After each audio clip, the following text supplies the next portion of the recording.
Halo, selamat pagi, siang, sore, atau malam bagi pemirsa yang lagi nonton.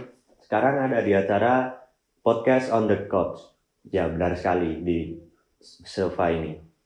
Nah, sekarang saya di sini akan mewawancarai salah satu tokoh teknologi informasi dan komunikasi, terutama di bidang menggambar-menggambar.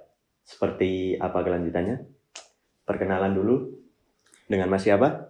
Oke, baik. Jadi nama saya adalah Nathanael Aristo Purnama Chandragani. Biasanya teman-teman saya itu manggil saya Nathan. Panggilannya Mas Nathan. Iya, betul sekali. Namanya keren banget. Nah, Mas Nathan ini bekerja di mana, Mas?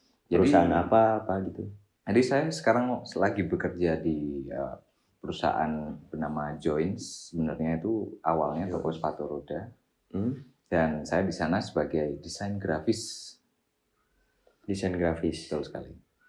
Jadi bekerja menjadi desain grafis di bagian bidang apa, atau mendesain poster, brosur, apa gimana? Tolong bisa jelaskan. Jadi di di pekerjaan saya itu sebagai desain grafis, saya untuk bertanggung jawab atas hampir semua kebutuhan grafis dari perusahaan itu. Jadi ya benar tadi seperti brosur, banner, terus dan lain-lainnya. Tapi juga kebutuhan di bidang lunaknya seperti desain-desain untuk sosial medianya, desain-desain untuk e-commerce-nya di Shopee, desainnya seperti apa nanti itu juga saya yang bikin. Jadi kurang lebih di pemasaran ya, Mas ya? Di pemasaran lah, bisa di marketing. Jadi Mas Nathan ini bekerja di perusahaan Joins toko sepatu roda menjadi desainer. Nah, sebelum berlanjut, kayaknya enak nih sambil sebat. Boleh banget. Sebat, Mas? Boleh. 2.000 per batang ya, Mas? Aduh. Sekarang udah 3.000 loh, Mas. 3.000. Ya, saya jual murah. Inflasi itu emang tidak enak memang. Kok guys? Jadi tadi sampai di bidang kayak mendesain untuk pemasaran ya, Mas ya? Betul. Nah, contohnya seperti apa aja itu, Mas? Oke. Jadi di sana itu semisal perusahaan ini mau ngadain event untuk acara olahraga, tentunya sepatu roda mesti kita ingin ikut supaya exposure kita tuh lebih besar. Jadi kita harus ikut event. Nah, dalam event tuh nggak mungkin kita cuma hadir bawa stand sama orang, itu nggak mungkin ya. Kita juga harus butuh banner untuk ini perkenalan dari produk sama perusahaan kita. Banner untuk nama perusahaan sama mungkin katalog-katalog yang ada di toko tapi nggak ada di stand event. Gitu. Saya bikin itu juga dulu soalnya. Dan tentu saja itu tuh harus dibikin yang agak menarik. Desain itu bukan hanya untuk naruh logo, print gitu, enggak. Kita harus bikin gimana caranya itu lebih menarik supaya orang-orang itu kita lebih mencolok supaya orang-orang lebih tertarik ke kita duluan sebelum ke yang lainnya. Perhatiannya betul sekali. Dan bisa menarik untuk membeli suatu produk. Betul sekali. Yes, itu dia. Intinya itu menjadi beda dari yang lain, dan tentu saja beda itu nggak berarti lebih baik. Beda dan lebih baik dari orang lain, itu dia kuncinya. Jadi kan Masnya desainer kan? Yes. Terutama di bidang marketing ya, Mas ya, atau pemasaran. Nah, jadi teknologi informasi dan komunikasi yang diimplementasikan oleh Mas Nathan itu dalam bentuk bagaimana, Mas? Oke, jadi teknologi yang saya gunakan untuk desain grafis biasanya saya simpel-simpel aja, laptop, PC, tentu saja. Cuman kalau semisal saya butuh bahan-bahan yang lebih nih, tentu saja saya tetap akan butuh kamera. Saya akan tetap butuh alat-alat lain yang bisa memudahkan saya untuk menciptakan karya-karya tersebut untuk perusahaan ini. Tentu saja perusahaan juga nggak akan keberatan jika hasilnya itu lebih bagus dan lebih bermanfaat. Jadi mereka itu rela untuk istilahnya membelikan lah alat ini ke saya. Misal saya butuh bahan untuk foto nih, di sepatu roda, dibelikan kamera. Terus untuk apa ya? Kira-kira untuk video suaranya itu belum terlalu jelas nih. Dibelikan mikrofon. Lebih seperti itu teknologinya. Jadi kalau soal komunikasinya itu dalam bentuk visual atau bagaimana Mas? Komunikasinya di desain grafis itu kurang lebih mayoritas visual memang. Mayoritas visual. Mayoritas tapi visual. Masih ada yang lain-lain. Masih ada aspek-aspek lain yang kurang lebih itu tuh bisa menjadi pembumbu lah istilahnya, itu pembumbu dari karya desain grafis ini. Sebenarnya audio design itu juga bisa dimasukkan, tapi itu tuh tidak bukan suatu part yang penting dalam karya desain grafis. Yang penting itu tetap visual. Jadi audio itu seperti flavornya lah, kurang lebih seperti itu. Menambah manisnya. Contoh-contohnya ke yang lebih rinci, siapa tahu ada pemirsa yang masih awam gitu kan. Nah, visual tuh apa dan seperti apa gitu loh Mas. Oke, jadi dalam desain grafis. Dalam desain grafis ya. Oke. Jadi visual itu kalau menurut saya itu sesuatu yang bisa dilihat. Kita tuh mau menyampaikan suatu pesan, kita tuh mau berkomunikasi tetapi tidak dengan kata-kata, tapi dengan sesuatu yang bisa kita lihat. Contoh dari visual tuh ya seperti kita melihat seorang itu mempunyai ekspresi yang sedih. Kita kan langsung memikir kalau itu tuh orang itu tuh lagi sedih karena raut wajahnya itu memang sedih. Dan itu pun ya cara berkomunikasi secara visual pun kurang lebih sesimpel itu. Dasarnya seperti itu. Dan dalam desain grafis ini kita itu ingin menyampaikan pesan yang lebih kompleks. Pesan yang lebih kompleks dari suatu karya visual yang kompleks juga. Jadi desain grafis ini memang butuh sedikit usaha untuk menginterpretasikan menjadi suatu pesan. Gitu. Karena pembuat karya ini mungkin menaruh banyak elemen-elemen untuk memberi bahasa Indonesianya hint tuh petunjuk. Memberi petunjuk kepada pembacanya, maksudnya tuh gini toh, maksudnya tuh gini. Tetapi menurut saya ya prosesnya menurut saya yang lebih menarik daripada hasil dari pesannya. Kita itu seperti mencari harta karun, mencari Easter egg.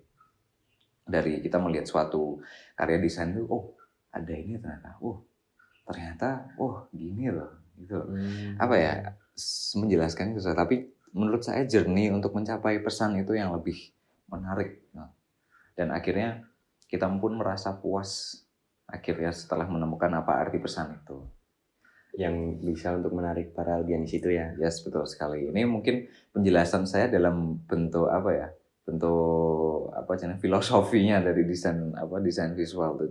Bagus. Intinya kalau dalam segi pemasaran tuh kita ingin mencari suatu target audience dan kita tuh ingin membuat karya yang sangat menarik pada audiens tertentu itu.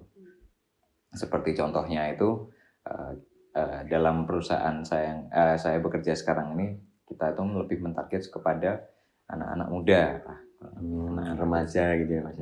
Dari remaja sampai anak-anak SD, kurang lebih anak-anak SD. Jadi desain yang harus disesuaikan adalah berarti kita itu harus memakai warna-warna yang cerah dan font-font yang tebal, yang keren juga dan cerah juga, dan intinya meledak lah istilahnya. Boom ya, gitulah.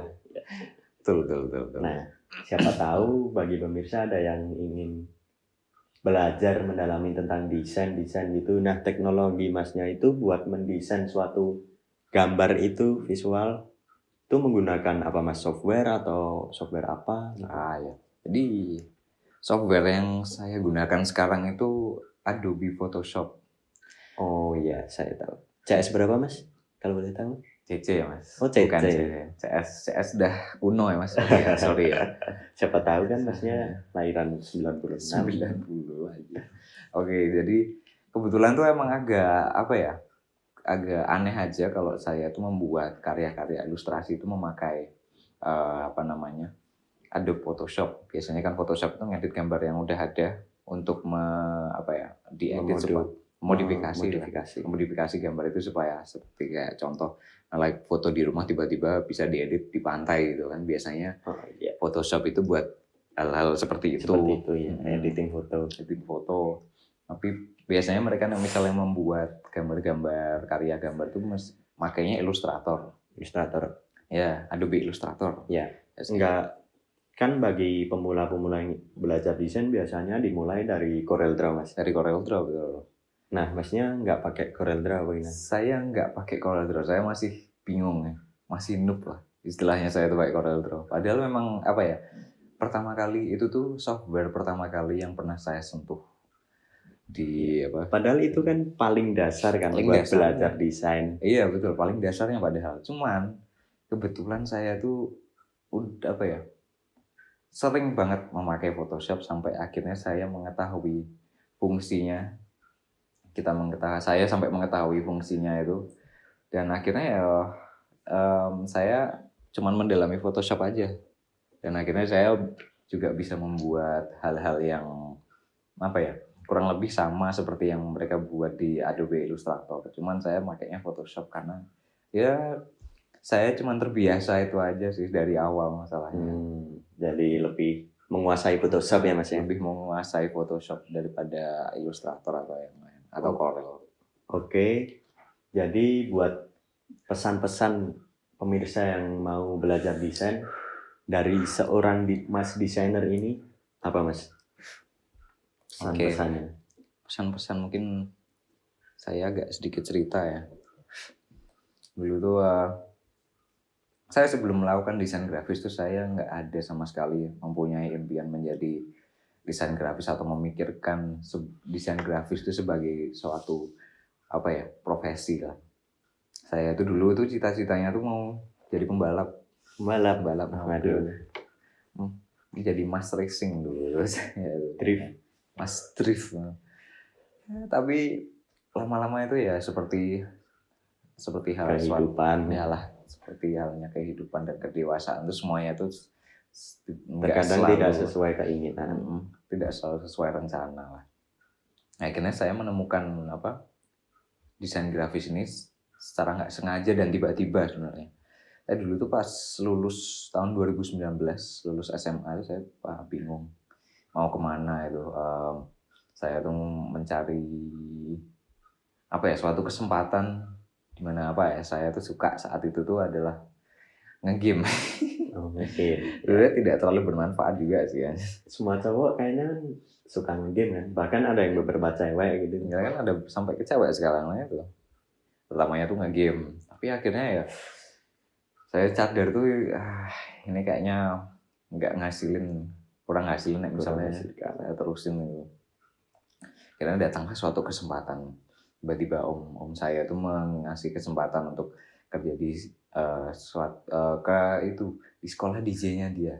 Sekolah DJ, dan mempercayakan saya sebagai desain grafisnya. Akhirnya saya mikir pas saat itu saya nggak tahu apa-apa tentang desain grafis, saya aja belum pernah. Paling Corel aja dulu, paling itu pun masih di sekolah dulu ya. Itu pun masih di sekolah, nggak sampai 1 jam saya megang itu. Nggak saya niatin juga, tapi daripada kayak gini, saya mikir tuh daripada kayak gini, daripada menganggur cuman nge-game gitu kan. Mending geraklah, ayolah gerak. Akhirnya ya gas saya tuh baru belajar tuh pas udah di hire, udah di kontrak. Dan desain saya tuh dulu tuh jelek banget, sumpah jelek banget. Bisa dibilang tuh amatiran banget. Nggak amatir sih, beginner. Sama aja mas. Sama aja ya. Bisa dibilang tuh beginner lah.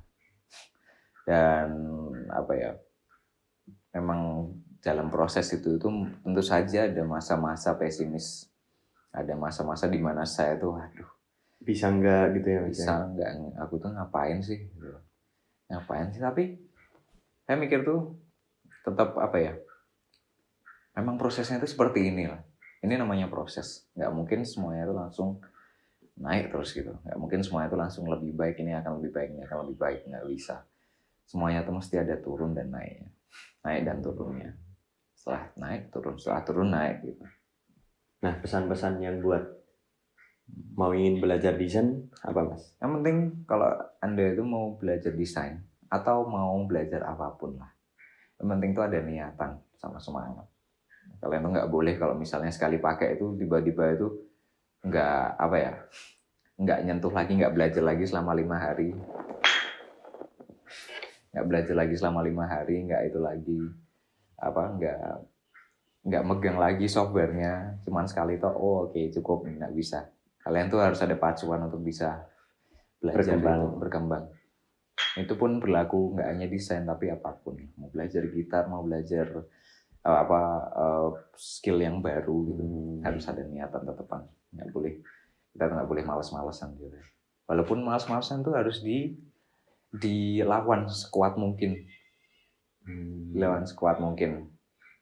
Oke. Aduh. Ya jadi gitulah. Kurang lebih seperti itu. Oke, jadi sampai di sini dulu. Mewawancarai seorang desain grafis yang bekerja di suatu perusahaan. Kurang lebih dari semua itu tadi sudah diceritakan oleh Mas Nathan. Sekarang kami pamit undur diri. Terima kasih. See you next time.